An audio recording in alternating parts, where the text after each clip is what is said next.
Bueno, damos comienzo a nuestro segundo seminario en el Centro de Salud de la Asociación Gente Sana, en Paiporta, en Valencia. Bueno, cómo escribir un libro, pero antes del cómo es por ahí quizás más interesante entender el para qué.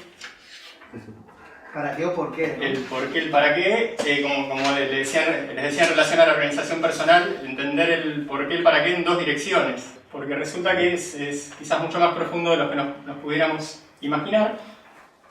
En mi percepción, el sentido más profundo de escribir un libro tiene nada menos que tres connotaciones importantes. Una que ya había anticipado un poquito en el otro seminario, cuando en un momento me detuve y les dije, ¿no les parece que yo dije como algo contradictorio? ¿Cómo es eso de que yo, para entender lo que yo mismo hacía, me hizo bien escribirlo? No sé, ¿no suena medio raro? ¿Cómo que yo tengo que escribir algo para entender lo que yo sé? Aunque suene raro, sí. Escribir un libro es un excelente modo de saber lo que uno sabe. De tener en claro todo lo que uno sabe y de terminar de entenderlo, porque quizás hay cosas que uno no las entiende desde lo conceptual, tiene como un insight más bien emocional, vivencial, pero que uno mismo no sabe explicarlo. Entonces, ante todo, el para qué de escribir un libro es para conocerse, desplegando todo lo que se sabe y sabiendo explicárselo a uno mismo y a otro desde entenderlo. Así que, paradojas aparte, vemos que es el primer alcance. Y después le vemos también connotación en cuanto a afirmarnos a nosotros mismos y afirmarnos ante los demás. Entonces, en el primer sentido, en el de afirmarse para uno mismo, bueno, la redundancia de crear un gesto de afirmación personal, pero trascendido el hecho de respirar, yo veo que la primera necesidad humana es la de... Esa es la segunda. La primera es el sentir, dicho metafóricamente, sentir todo el tiempo que uno está pisando firme. ¿Y qué es la metáfora de pisar firme? La de, psicológicamente, estar seguro, sentir que el piso no se nos mueve, pero no el piso real, sino el piso psicológico.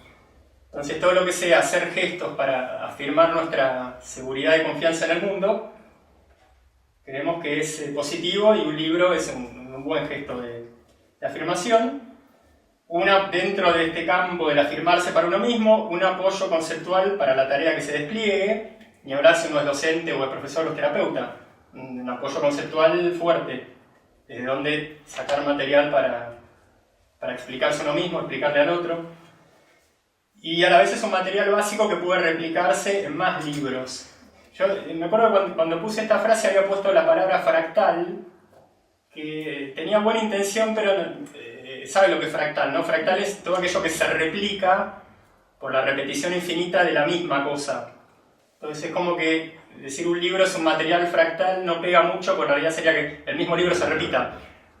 Pero como idea, volviendo a lo metafórico, sería una buena idea decir que un libro es una cuestión fractal, no porque yo lo vaya a repetir el mismo libro infinitamente, sino porque a partir de haber escrito un libro, el hecho de escribir libros y de tener un contenido básico puede crear una malla fractal, desplegar mucho más contenido, crear más libros y de afirmarse ante los demás. Bueno, acá están las nociones de autoridad y liderazgo. Una de las cuestiones del coaching y de mía personal, siempre hay interés por definir muy claramente las cosas en cuanto a que a veces usamos palabras y no sabemos muy bien qué quieren decir.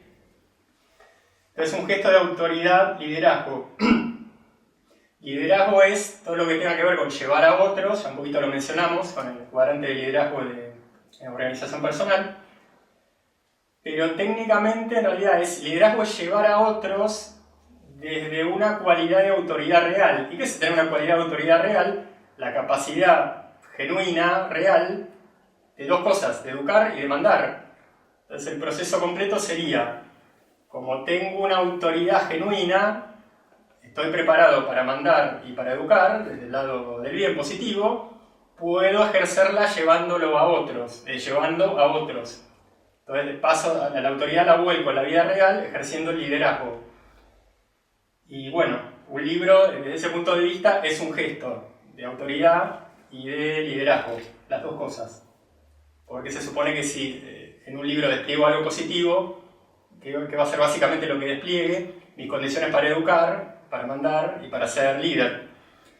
Y después hay otra cuestión, una palabrita que a veces lo usamos, no sabemos muy bien qué es, a partir de que un libro sirve para presentarse y mostrarse con prestigio dentro de ese mundo del afirmarse ante los demás. Bueno, para mí la mejor forma de entender el prestigio es, prestigio tiene el que es valorado a partir de sus logros. Y bueno, o sea, un libro positivo no les parece que es un logro personal que merece ser valorado por los otros, por lo tanto se cierra todo el círculo. Nos da prestigio, somos valorados por nuestros logros, un libro positivo, queremos que es un logro positivo. ¿Vamos más o menos bien? Sí, iba a decir que si lo lee alguien.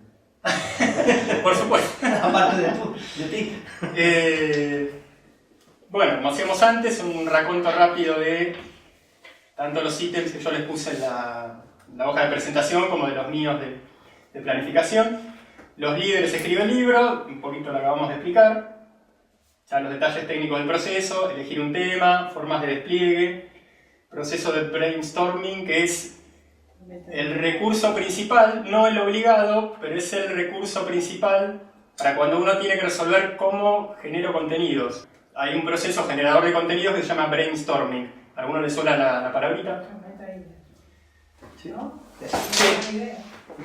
A partir del proceso de brainstorming, bueno, jerarquizar ideas, establecer secciones, revisar y corregir recursos de multiplicación de contenidos, elección de tema, generación de contenidos propiamente dicha, organización, formas de despliegue del discurso, proceso de brainstorming desplegado, formas de despliegue del contenido, recursos de multiplicación de contenidos, que tenemos por lo menos 6, y después algo que quizás a los que ya estén al borde de escribir un libro, que algo sin querer por ahí escuché, resulta que es bastante simple hacerlo de manera independiente, es decir, sin depender de una editorial, de un corrector, de esto, de lo otro y de lo demás allá.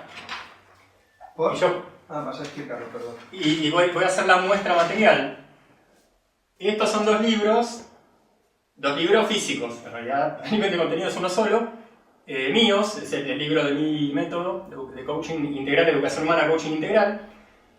Uno está hecho a nivel de haber llegado al proceso físico como edición del autor, solamente dependí de otros en cuanto a una imprenta a la que llevé el archivo para que me lo imprima, no de una editorial.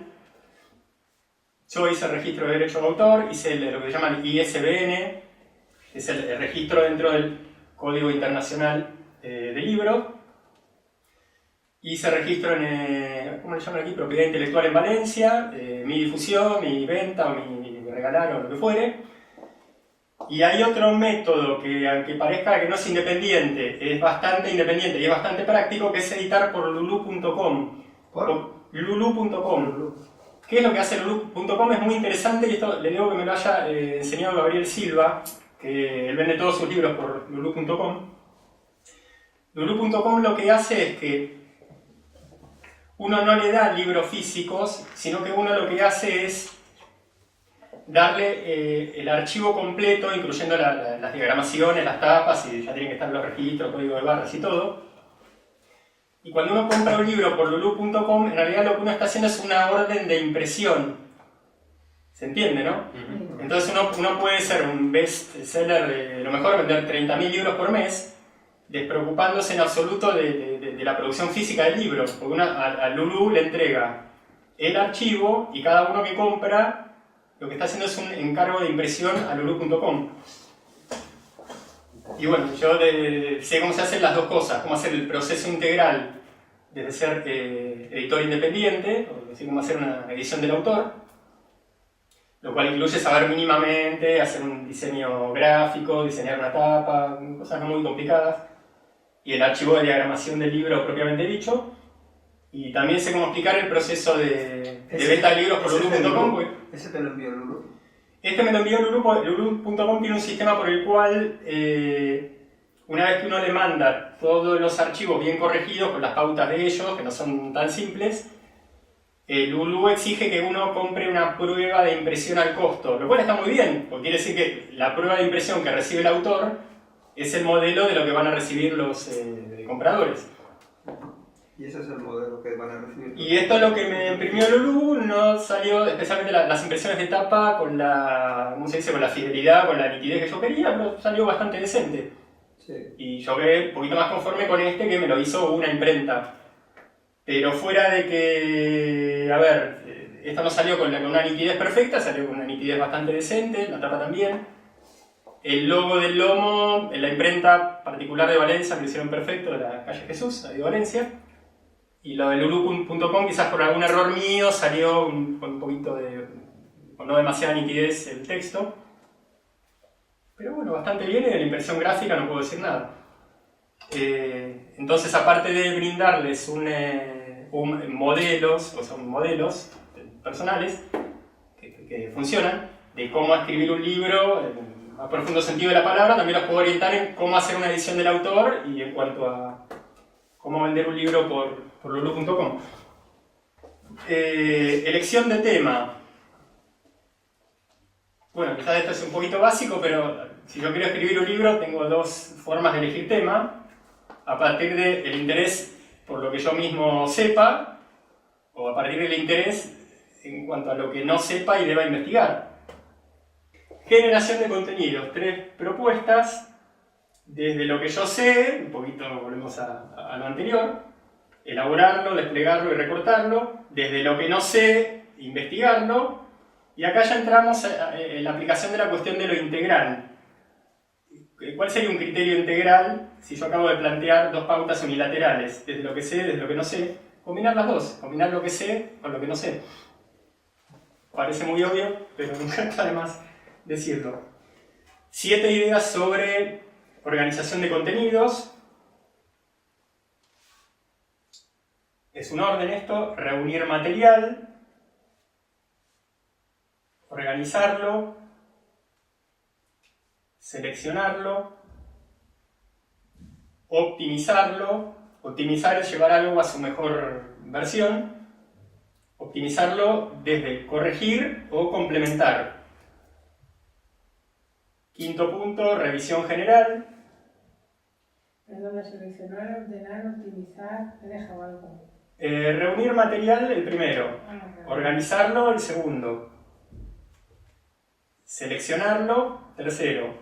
Optimizarlo, el cuarto. Optimizarlo se desglosa en corregir y complementar, por lo menos. 5.º punto, revisión general. 6.º punto, un replanteo de todos los puntos anteriores. Es decir, replantear o revisar, a ver, esto que acabo de hacer, ¿me gustó? Lo puedo acomodar. Esto que acabo de hacer, ¿qué es? El conjunto reunir, organizar, seleccionar, optimizar. Reviso todo ese proceso en el 6.º punto. Y el último punto, revisión general del contenido, es decir, revisar todo el texto supuestamente ya hecho, y con una pequeña recomendación, que es una recomendación modelo, estereotipada, que es hacer este proceso de revisión general en 3 etapas, que consisten en dejar y retomar 3 veces. Reviso, lo dejo un tiempo, lo retomo y lo reviso, lo dejo un tiempo, lo vuelvo a retomar.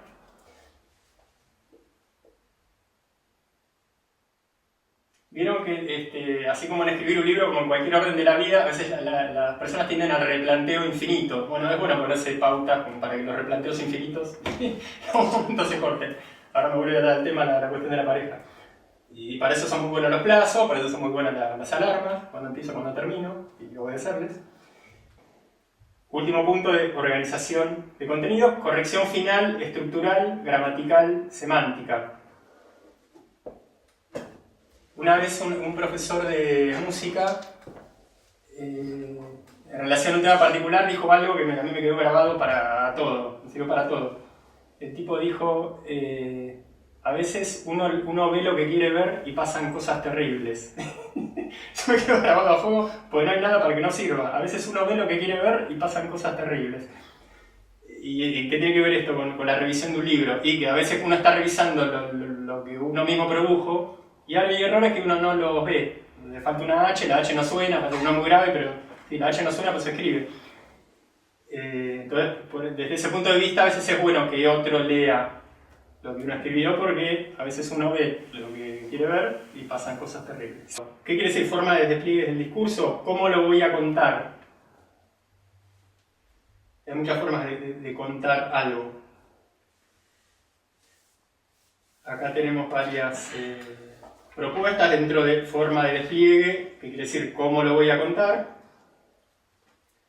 Las primeras dos grandes ideas, que son también, volviendo a esa cuestión del par de opuestos, aglutinar y focalizar. ¿Qué es aglutinar? Concentrar en el libro un montón de cuestiones dispares. Y acá pongo entre comillas, llevar el mundo a una sola cosa, o llevar un mundo de cosas a una sola. Lo contrario, entre comillas, convertir una sola cosa en un mundo. Y acá nuevamente ese juego de lo integral. ¿Qué es lo integral? Lo integral abraza todo lo unilateral. Por lo tanto, puedo combinar dentro de un mismo libro, aglutinar cosas. Por ejemplo, en una parte hablar de todo el mundo de las terapias que existieron a lo largo de toda la historia en un capítulo de 10 páginas, y en el otro puedo hacer un mundo de una sola cosa. Es decir, siempre traigo a colación el ejemplo de la lupa o el microscopio. ¿Qué es lo que hace la lupa y el microscopio? Convierten una cosita en un mundo. Por ahí la segunda parte puede ser todo un capítulo de Green Gigante sobre el perro de Freud, por ejemplo. Saben que Freud tenía un perro, ¿no? Combinar las dos cosas, un despliegue por temas, un despliegue temporal, si estoy tratando un tema que pueda desplegarse temporalmente. Por ejemplo, siendo monotemático, volviendo a las terapias, que estoy en un centro de terapias, un despliegue temático, terapia por terapia. Un despliegue temporal, desde el comienzo de las terapias hasta ahora, cómo se fueron desarrollando siguiendo esa línea de tiempo. Combinar lo temático y lo temporal, por supuesto. Y acá voy a tocar una de las formas más simples de escribir un libro, que es volcar literalmente una recopilación propia. Ustedes saben que hay algo muy interesante, que cada tanto pasa en Argentina, debe pasar en todos los países del mundo, que cada tanto, y especialmente es muy divertido cuando se trata de un periodista, que es un periodista muy famoso, que tiene su programa de radio, su programa de televisión, que escribe en los diarios más importantes del país, y el tipo sale por todos lados: voy a escribir mi libro, yo fulano de tal, y como están todos los medios, bueno, este es el libro que escribí. En realidad, ¿qué es lo que suele hacer ese tipo de personajes, especialmente periodistas, cuando escriben un libro? Agarran todo un archivo de artículo, y tal cual está, más o menos acomodándolo por fecha, agarran, lo mandan a la imprenta, hacen el libro. O sea, cero elaboración, al menos cero elaboración en el presente, al momento del tipo decir, quiero escribir un libro. Y especialmente, eso pasa mucho en Argentina con los periodistas deportivos, que es muy divertido porque los tipos se la pasaron. Especialmente empezaron mucho en medios gráficos. Es más o menos el recorrido de un periodista de los conocidos. Primero empieza escribiendo, después en radio, después en televisión. Y cuando uno de estos personajes hace el gran anuncio del libro de su vida, porque agarró de las cosas de cuando tenía 15 años, estaba en los diarios, hizo una recuperación y armó un libro. Y por supuesto hizo que algún personaje conocido importante le haga algún prólogo majestuoso. Por su gran trabajo de agarrar su archivo de hace 30 años. Volcar recopilación literal de material ajeno, es decir, hacer una monografía, que es un trabajo sobre haber investigado a otro. Y en este caso, un libro se puede hacer desde archivos, artículos, apuntes, fotos, monografías, tesis. Simplemente lo único que falta es hacer el gesto físico del libro, pero en cuanto a la elaboración, nada, si agarro un archivo propio ajeno, lo mando a una imprenta, como que ya está todo elaborado. Y bueno, la forma más elaborada a nivel integral de escribir un libro, que es volcar una elaboración actual, mía, propia. Ahora pasamos a lo que es lo que recomiendo como modelo práctico para resolver la generación de contenidos, que consiste en desplegar esta cuestión del proceso de brainstorming. El brainstorming es algo que se usa mucho para cuestiones de reuniones, para reuniones de producción del tipo que fuere. Para un programa, para una cuestión de administración, una cuestión de política. Y brainstorming es algo que, si bien quizás es más del campo de las reuniones, uno lo puede hacer para sí mismo. Entonces, brainstorming, que quiere decir, como bien decían, tormenta de ideas, lluvia de ideas, no es otra cosa que tener algún material para apuntar, como acá la compañera, y sobre un tema determinado volcar todos los niveles de lluvia de ideas que a uno le puedan pasar por la cabeza. Es un brainstorming de contenidos de todo nivel. El contenido más básico, ¿cuál es? Palabras. Las palabras, ¿para qué pueden servir? Y bueno, como disparadores de ideas. Acá en España se usa la expresión palabra clave. Sí. Una palabra que pueda ser un título general, un título de cualquier nivel de sección, capítulo, apartado, gran sección, pequeña sección. Ideas sueltas, frases completas, párrafos completos. Y yo, como para ordenar un poquito esto, que siempre es bueno ponerle límites a los procesos de todo tipo, como una idea mía, no sé, lo primero que me sale por la cabeza es un número redondo, piensen en 100 ideas, para ordenarse de alguna forma, poner un límite al brainstorming. Entonces 100 ideas combinando palabras clave de distinto tipo, ideas, frases y párrafos. Desde el brainstorming, cómo desplegar el contenido desde el brainstorming. ¿A partir de qué? De jerarquizar y organizar el resultado del brainstorming. Y acá entre comillas pongo cómo voy a escribir o plasmar el resultado del brainstorming. Primer paso, en cuanto a cómo desplegar el brainstorming, en lo concreto de escribir el libro, jerarquizar todas estas ideas de distinto tipo. ¿Qué idea del brainstorming sería para el título del libro? ¿Qué idea sería una palabra clave generadora de discurso?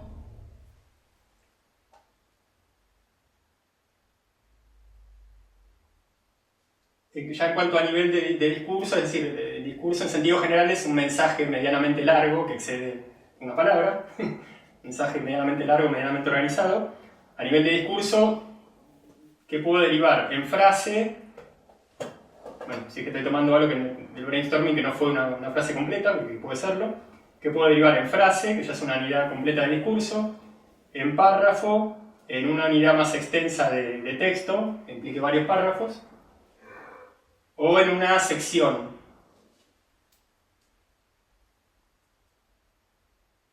Pues continúa el despliegue de cosas obvias, que son las más importantes. Luego de jerarquizar ideas, punto B o punto 2, desplegar palabras clave en discurso, que no está mal recalcarlo. Establecer secciones o niveles de sección. Esto es muy interesante porque tampoco hay infinitos modelos en cuanto a de qué manera se despliega un libro en secciones. Pero hay libros que empiezan con una hoja grande que dice primera parte, después hay otra hoja grande que dice segunda parte. Hay libros que se despliegan simplemente en capítulos.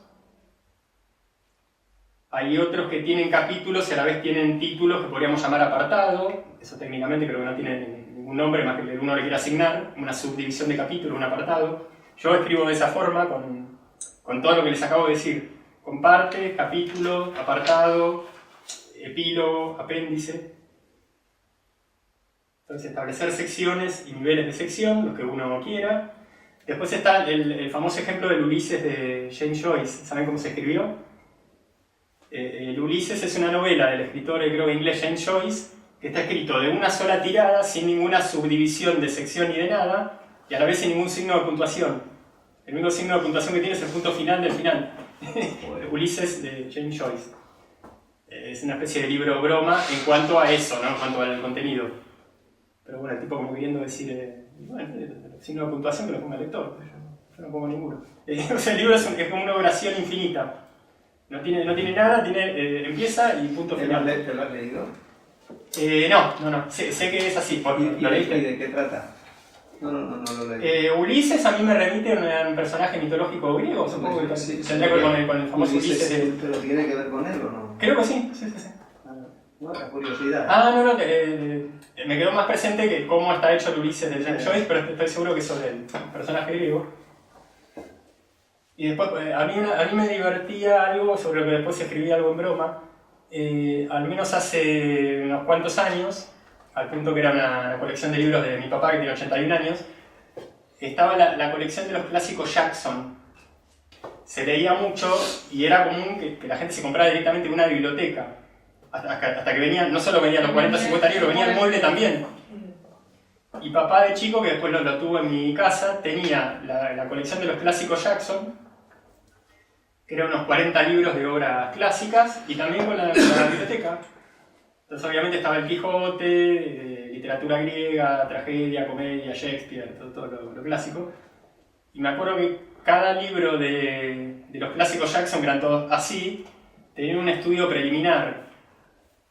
Empezaba por un estudio preliminar que lo hacía algún escritor conocido. Por ejemplo, me acuerdo que el libro sobre la Divina Comedia, el estudio preliminar era de Borges, que fue un escritor argentino muy conocido.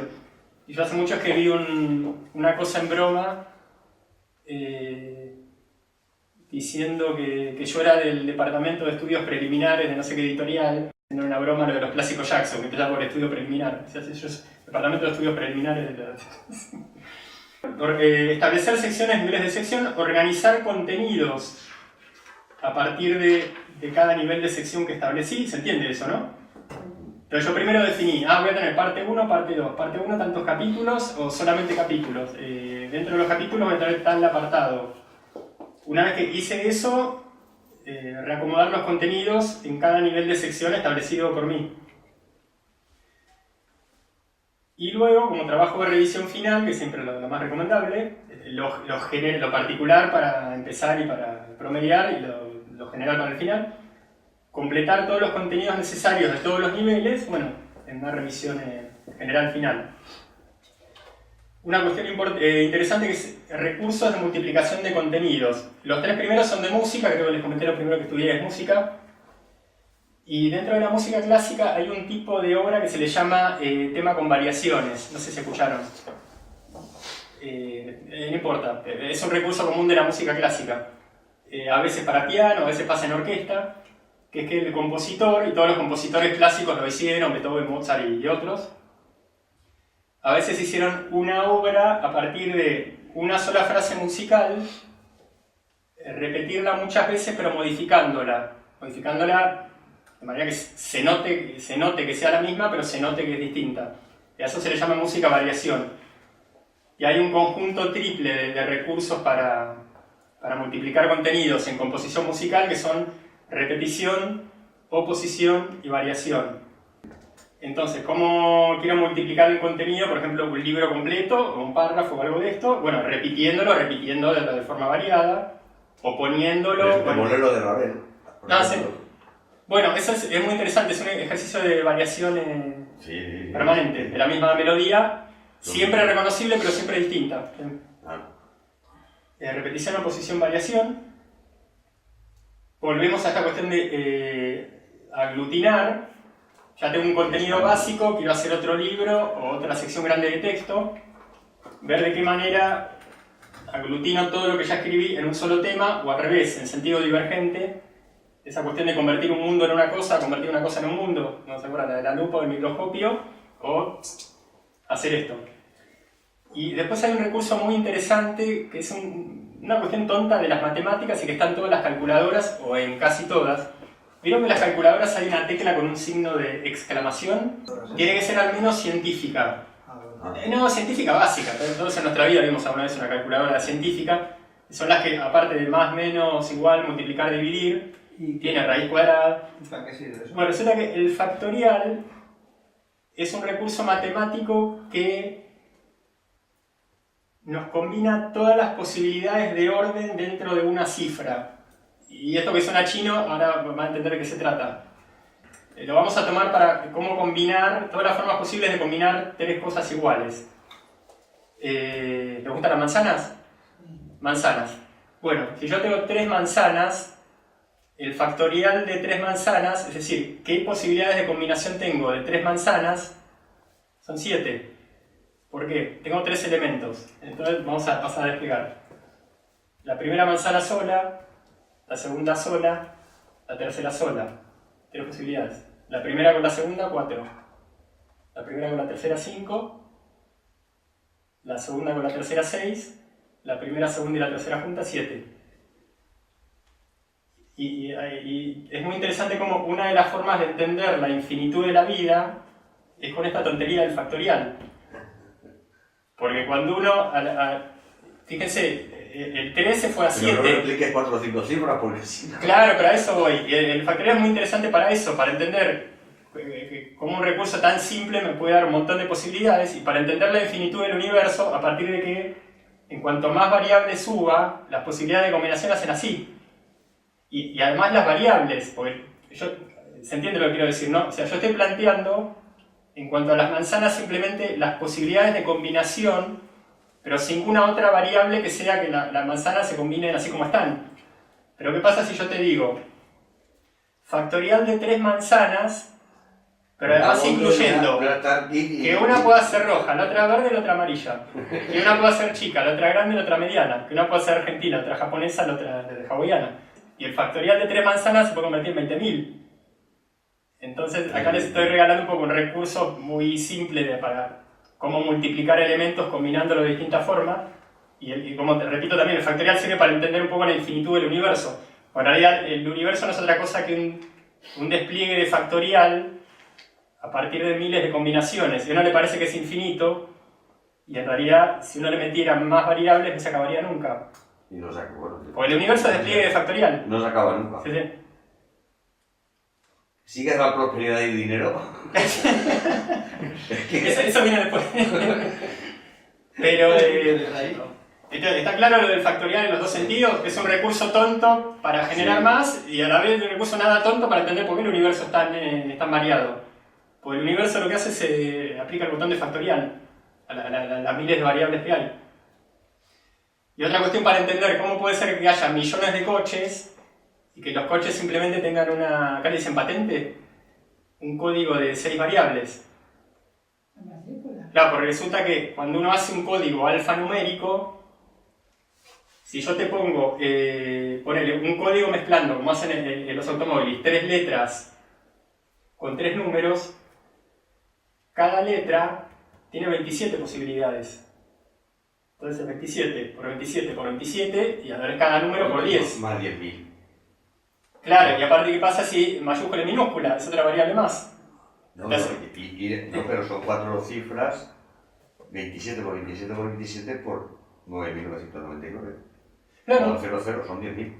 Pero entiendo, eso está relacionado con el factorial. Como es que habiendo millones de automóviles, todos tienen simplemente un código de 6 unidades. Sí. Y uno le puede meter todas las variables que quiera. O sea, mayúscula, minúscula, mayúscula al revés, que parezca ruso, creo que el ruso parece todas las letras al revés. Bueno, ahora nos queda simplemente ir a la cuestión de edición del autor. ¿Cómo uno puede llegar a hacer esto sin depender de una maldita editorial? Que sabe que las editoriales se quedan con el derecho de autor de uno. Es muy complicado una editorial. Así es. Por ahí, a ver, salvo que alguien sea muy conocido. Y si uno es un autor muy conocido, la que escribe el de Harry Potter, directamente cobra millones de adelanto, porque sabe que la tipa va a vender millones, va a producir millones. Entonces a esa mujer no le interesa que su derecho de autor no esté en sus manos, porque está en un nivel en el cual le van a pagar millones por adelantado para que escriba el próximo libro. Pero a un autor común, yo no le recomiendo ceder su derecho de autor a una editorial, porque dice que la editorial le va a hacer lo que quiera con eso. A ver, quedarse con los derechos de autor no es algo tan grave, uno no están robando más que en realidad la posibilidad de poder editarlo cuando uno lo quiera hacer o poder venderlo. Entonces yo no lo recomiendo, especialmente para un autor que empieza, que mejor que todo dependa de uno y no entregarle el derecho de autor a otro. Sí, claro, porque si tú quieres editar X, los editas y ya está, y no tienes que pedirle permiso a la editorial. No, los derechos de autor. Es que ellos se piden X. Es que claro, sí. La editorial se lleva un porcentaje de tu beneficio, si son millones. Sí, también ofrecen que realmente hay editoriales que tienen una buena red de difusión y de eso se ocupan ellos, pero yo prefiero no ceder nada, hacer todo yo. Entonces, ¿cómo hacer una edición completa de autor? Que esto está hecho como edición completa de autor, no solo porque está escrito, sino porque está corregido por mí, no le pagué a nadie para que lo corrija, diagramado por mí en cuanto al archivo para que esté a nivel de ser impreso de manera editorial, también hecho por mí. Es un trabajito adicional, pero no es tan complicado. El diseño en cuanto a lo gráfico, un logo, no es obligación diseñar un logo, a mí me gustó diseñar el logo de mi coaching, de mi escuela, poner fotos y que todo esto esté como yo quiera, donde yo quiera. Por ahí, salvo que tengamos una fotocopiadora profesional en casa, bueno, ahí sí, vamos a un tercero, pero para que lo imprima. Yo fui a la imprenta Copia 2 de Taller 2 de Valencia, no me acuerdo cómo se llama. Los dos trámites legales que uno sí tiene que hacer, que de lo contrario los haría la editorial, que es ISBN, que es este código de barras que tiene asignado el número internacional individual de mi libro, y después registro de propiedad intelectual, haciendo eso por su cuenta.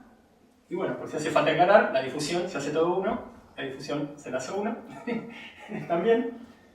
Y antes les comenté resumidamente el proceso de lulu.com, que lo que hace es que uno se libere de la cuestión de, para vender libros, depender de tener el libro físico hecho. Porque a Lulu lo que hace es, a una Lulu le compra un encargo de impresión. Y a la vez uno no le cede derecho de autor, no le cede de nada. Y te cobran ellos. Cobran ellos y pagan, a ver, no me acuerdo de la tablita, creo que uno cobra 60%, que está bastante bien. Ellos quedan con un 40%, vamos. Sí. Por la editorial, por editarlo, por entregarlo, está bien. Así que yo recomiendo esto, no sé si quieren mirar, quizás notarán una pequeña cuestión de nitidez en cuanto a las fotos. Aparte yo hice un pequeño cambio, o sea, esta es impreso por mí cuando lo imprimí en la imprenta, y esto es lo que me imprimió Lulu, el libro de prueba.